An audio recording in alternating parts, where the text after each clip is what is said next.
Mashina sotib olmoqchimisiz? Demak, sizni tabriklasam bo'ladi. Faqat sotib olayotgan vaqtingizda ko'pchilik qilgan xatoni takrorlamang. Ko'pchilik mashina sotayotganda yoki mashina sotib olayotgan vaqtda notarius huzurida oldi sotish shartnomasida narxni pasaytirib ko'rsatishga harakat qiladi. Aslida bu xato.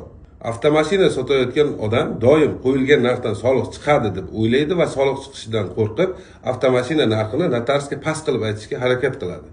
Vaholanki, mashina sotganingiz uchun sizga daromad solig'i qo'llanilmaydi. Unda nega haqiqiy narxni ko'rsatish kerak? Misol uchun mashina sotib oldingiz, sizga mashinani maqtab sotishdi deylik. Va o'sha maqtab sotilgan mashina siz aytganingizdek chiqmadi. Natijada shartnomani bekor qilmoqchisiz, lekin sotayotgan odam buni xohlamaydi.